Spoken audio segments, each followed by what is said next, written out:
CGTക്കുമായിട്ട് ബന്ധപ്പെട്ട വണ്ടി നമ്മൾ കസ്റ്റഡി എടുത്തിരിക്കുവാണ്. ഒരു വർക്ക്ഷോപ്പിൻ്റെ ഒതുങ്ങിയ കൂളിലാണ് അവർ കൊണ്ടിട്ടിട്ടുള്ളത്. ഇതിൻ്റെ ടയറുകളൊക്കെ മാറിയിരിക്കുന്നു, ഇതിൻ്റെ എല്ലാം അടിച്ചിരിക്കുന്നു. ഇപ്പം ഇവിടെ കീ ഇല്ലെന്നാണ് പറയുന്നത്. ഈ വരുത്തി നമ്മൾ ഒരുപാട് തരം ആൾട്രേഷൻസ് അകത്തൊക്കെ ചെയ്തിരിക്കുന്നു. രൂപേഷ് അനിലെ എന്തൊക്കെയാണ് ചെയ്തിരിക്കുന്നത്?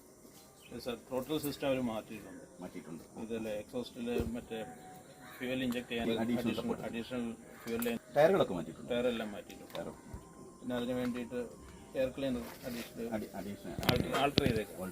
ഗ്യാസ് ബേൺ ചെയ്യാൻ വേണ്ടി എക്സ്ട്രാ പവർ യൂണിറ്റ് അത് എങ്ങനെ ചെയ്യുന്നത്? അതൊക്കെ സ്വിച്ച് ഉണ്ട്.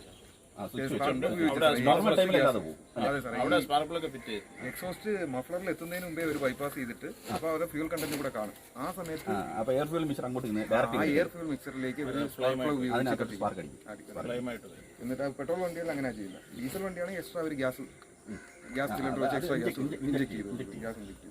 അപ്പോൾ അതിന് പവർ ചെയ്യാൻ വേണ്ടിയുള്ള യൂണിറ്റാണ് ഇവർ പിടിച്ചിരിക്കുന്നത്. ഇതാണ് ബാക്കിൽ നല്ല വർക്ക് ചെയ്തിരിക്കുന്നു അല്ലേ? നല്ല വർക്ക് ചെയ്തു. ഇത് സൈലൻസറിൽ എക്സ്ട്രാ സൗണ്ട് കൊടുക്കും. എയർ ഫിൽറ്റർ മാറ്റുമ്പോൾ നോർമൽ സൗണ്ടിനെക്കാളും കൂടുതൽ നമുക്ക് വണ്ടി നമ്മുടെ കസ്റ്റഡിയിലേക്ക് മാറ്റാം അല്ലേ? അതുപോലെ നമ്മുടെ കസ്റ്റഡിയിലേക്ക് മാറ്റാം.